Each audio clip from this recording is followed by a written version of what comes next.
سرکار صحابہ میں بیٹھے ہیں، اچانک حضور کھڑے ہو گئے، نبوت والے قدم اٹھانے شروع کر دیے۔ جہاں پہ جنت البقیع ہے یہاں حضور آئے، باغ دیکھا، اسے بقیع الغرقد کہا جاتا تھا، بقیع الغرقد۔ گراؤنڈ حضور نے دیکھا، کھلا میدان حضور نے دیکھا۔ سرکار نے دل میں اس خواہش کا اظہار کیا، لفظوں سے اظہار کیا کہ کاش یہ گراؤنڈ اگر ہمیں مل جاتا، یہ گراؤنڈ ہمیں مل جاتا تو جو دور سے صحابہ آتے ہیں ان کو سواریاں باندھنے میں مشکل پیش نہ آتی۔ آج بھی پارکنگ کا مسئلہ ہوتا ہے، لوگ کمرشل مارکیٹ سے نکل آئے، راجہ بازار کوئی نہیں جاتا، گوال منڈی کوئی نہیں جاتا، ہر بندہ کہتا ہے جناب گیگا مال جانا، میں نے سینٹورس جانا ہے۔ وجہ کیا ہے کہ وہاں پہ پارکنگ کا ایشو نہیں ہے۔ پلازا، مارکیٹ، بازار وہی کامیاب ہوتا ہے جہاں پہ پارکنگ کا انتظام ہو۔ میری بات آپ کو سمجھ آ رہی ہے؟ پارکنگ نہ ہو لوگ نہیں جاتے، کیونکہ سواریاں کھڑی کرنے کا، گاڑیاں کھڑی کرنے کا انتظام نہیں۔ اس وقت کی سواریاں گھوڑے تھے، اونٹ تھے، گدھے تھے، خچر تھے۔ حضور کے دل میں خیال آیا دور دراز سے جو لوگ آتے ہیں، مسجد میں جگہ تنگ ہوتی ہے، سواریوں کے لیے اگر یہ گراؤنڈ مل جائے نا۔ سرکار نے اس خواہش کا اظہار آ کے کیا۔ میرے بھائیوں اور دوستو،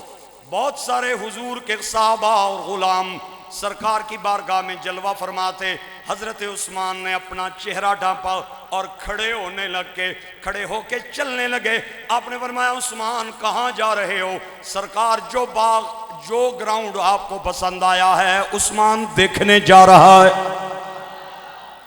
نبی اللہ، جو میدان آپ کو پسند آیا، جو گراؤنڈ آپ کو پسند آیا، جو جگہ آپ کو پسند آئی، آپ کا عثمان اسے دیکھنے جا رہا ہے۔ عثمان جا اور دیکھ کے آؤ۔ چند لمحوں کے بعد عثمان نے اپنا چہرہ چھپایا ہوا آ کے بیٹھ گئے۔ اللہ کے نبی نے فرمایا عثمان دیکھائے ہو، اللہ کے رسول دیکھنا کیا ہے؟ جسے آپ نے پسند کر لیا ہے عثمان اس کا سودا کر کے آ گیا ہے۔ حضور میں نے کیا دیکھنا، جو چیز آپ کو پسند آ گئی عثمان اسے خرید کے آ گیا ہے۔ آج پتہ نہیں لوگ کس بات پہ اختلاف کرتے ہیں، کوئی کہتا ہے یہ ہو گیا وہ ہو گیا۔ میں نے کہا جناب آپ کس دنیا میں رہتے ہیں؟ حضرت عثمان نے جو باغ خریدا، جو جگہ خریدی، 70,000 صحابہ کرام کی قبریں آج وہیں پہ ہیں۔ آپ بولیں اس لیے بھی جملہ بڑا، نہ بولیں تب بھی جملے کی قیمت بہت بڑی۔ 70,000 صحابہ کی قبریں وہاں پہ بنی جہاں حضرت عثمان کا پیسہ لگا۔ اور اگلی بات بڑی توجہ کے لائق ہے، امام حسن کی قبر بھی وہیں پہ بنی، سیدہ زہرا کی قبر بھی وہیں پہ بنی۔ نہ رنگے چمن پسند، نہ پھولوں کی بو پسند، نہ رنگے چمن پسند، نہ پھولوں کی بو پسند، ہم کو تو ہے وہ پسند جس کو ہے تو پسند۔ میرے مالک تیری رضا کے لیے جان حاضر ہے مصطفیٰ کے لیے، میرے مالک تیری رضا کے لیے جان حاضر۔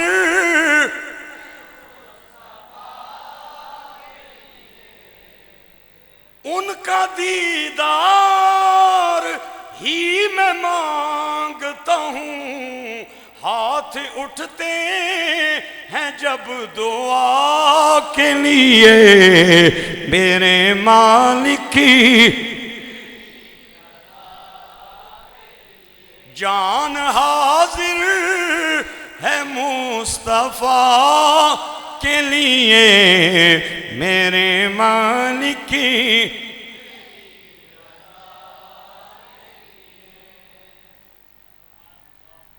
میرے مالک تیری رضا کے لیے جان حاضر۔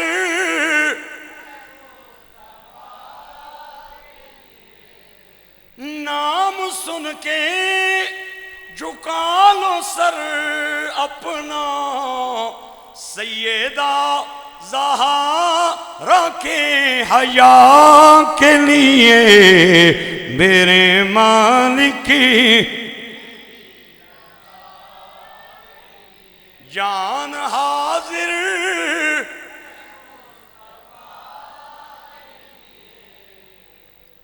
سرکار جب مدینہ پاک آئے یہ وہ وقت تھا مدینہ میں کوئی کنواں بھی میٹھا نہیں تھا ایک تھا جسے بیر روما کہا جاتا ہے اور یہ ایک یہودی کی ملکیت تھا اور وہ بہت مہنگے داموں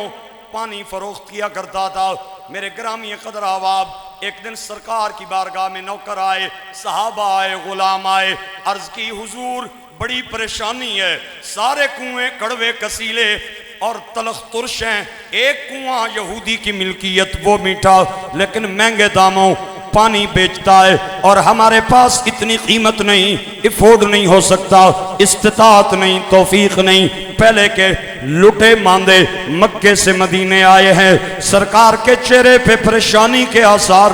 نظر آئے حضرت عثمان نے جب سرکار کے چہرے پہ افسردگی دیکھی کھڑے ہوئے یہودی کا دروازہ کھڑکایا یہودی باہر آیا آپ نے فرمایا بیچنا چاہتا ہے اس نے کہا کیا کنواں اس نے کہا نا نا نا نا بڑا مال ہے بڑی منافع بخش آمدن ہے کنواں بیچوں میں بھوکا مر جاؤں میرے بچے ہیں چھوٹے چھوٹے نہ سوچ بھی نہ حضرت عثمان نے دیکھا بندہ اڑ گیا ہے ضد کر گیا ہے ڈینائی کر گیا ہے یہ نہیں بیچے گا آپ کے ذہن میں ایک ترکیب آئی آپ نے فرمایا اگر سارا نہیں بیچتا تو آدھا بیچ دے کہنے لگا کیسے آپ نے فرمایا ایک دن تیرا ایک دن میرا پیسے مانگ اس کے ذہن میں خیال آیا یہ بات ٹھیک ہے یکمشت پیسے بھی آ جائیں گے اور کنواں بھی میری کسٹڈی میں رہے گا اس کے ذہن میں یہ آیا کہ عثمان خریدنے کے بعد زیادہ پیسوں میں پانی بیچے گا اور دوسرے دن مجھے اور زیادہ منافع پہ پانی بیچنا مل جائے گا اور میں اور زیادہ منافع پہ بیچوں گا حضرت عثمان کو کہتا ہے چل اس بات پہ ایگری ہوں کتنے پیسے اس نے 35,000 درہم مانگے 35,000 درہم اگر آج کل کے زمانے میں کیلکولیٹ کیا جائے تو کروڑوں روپیہ اس کی قیمت بنتی ہے حضرت عثمان نے 35,000 دراہم دیے اور وہ کنواں اس شرط پہ خرید لیا ایک دن تیرا ایک دن میرا اور ایک کٹورا اٹھایا پانی سے بھرا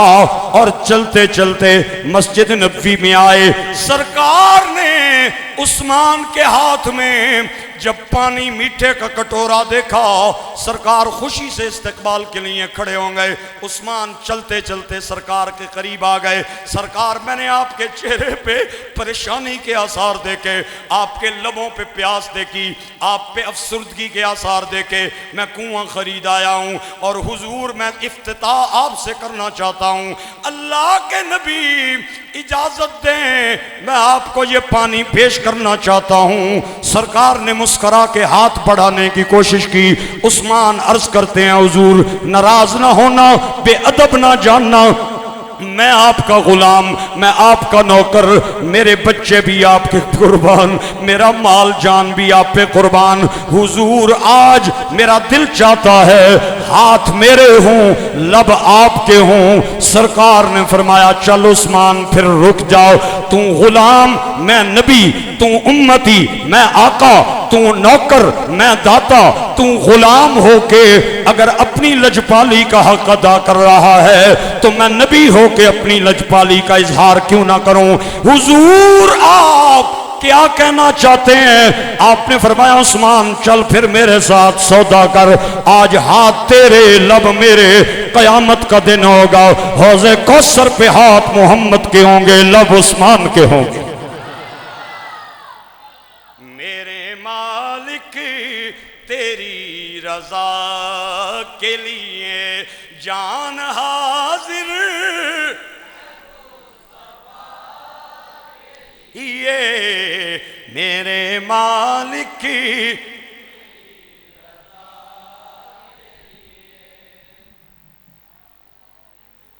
حضرت عثمان نے پتہ کیا کیا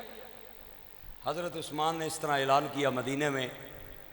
یا اہل المدینہ خوشخبری لے لیں،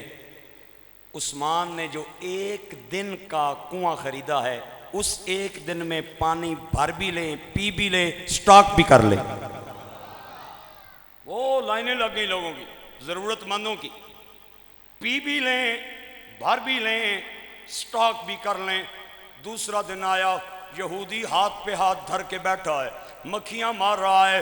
تجارت ماند پڑ گئی، ایون کہ بالکل ختم ہو گئی۔ جب اس نے دیکھا میرے ساتھ ہاتھ ہو گیا ہے، حضرت عثمان کے پاس آیا، آ کے کہتا ہے وہ جو باقی رہ گیا ہے وہ بھی دینا چاہتا ہوں وہ جو باقی رہ گیا ہے وہ بھی دینا چاہتا ہوں۔ آپ نے بقیہ قیمت اس کے سپرد کی اور باقی کنواں بھی آپ نے خرید لیا اور اسے اہل ایمان کے لیے وقف کر دیا۔ آپ ایک پائی پیسہ نہیں لیتے تھے میرے بھائیو۔ حضرت ابو بکر کا زمانہ آیا، وہ کنواں موجود رہا، عمر کے دور میں موجود رہا، حضرت عثمان کے اپنے دور میں موجود رہا، حضرت مولا علی کا دور خلافت آیا، وہ کنواں بیر رومہ موجود رہا۔ امیہ کا زمانہ آیا، بنو امیہ آئے، اموی خاندان کے لوگ، یہ کنواں مدینہ پاک میں موجود رہا اور لوگوں کو سیراب کرتا رہا۔ اس کے بعد بنو عباس آئے، یہ کنواں موجود رہا۔ اس کے بعد خلافت عثمانیہ آئی، ترکوں کا زمانہ آیا، یہ کنواں موجود رہا۔ اور اس وقت سلطان عبد المجید نے 1550 نایاب کھجوروں کے پودے اس بیر رومہ کے دائیں بائیں لگائے اور کنویں سے وہ سارے کے سارے پودے سیراب ہوتے رہے اور ان کی کھجوریں تقسیم ہوتی رہیں، کھجوریں لوگ خریدتے رہے۔ موجودہ زمانہ آیا، جو آج کل کی موجودہ حکومت ہے اس نے بھی اس سلسلے کو جاری رکھا اور حضرت عثمان کے نام کا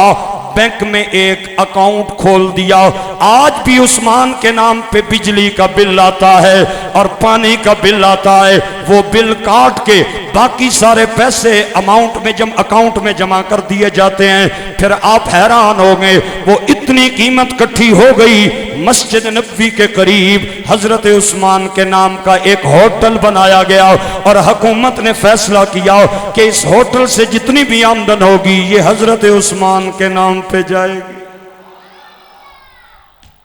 غریبوں کو کھانا کھلایا جائے گا، ننگوں کو کپڑے پہنائے جائیں گے، ضرورت مندوں کی ضرورتیں آج بھی حضرت عثمان کے اماؤنٹ سے پوری ہو رہی ہیں۔ یہ وہ قرضہ تھا جو حضرت عثمان نے خدا کے نام پہ دیا، اللہ نے کتنا بڑا دیا۔ نور کی سرکار سے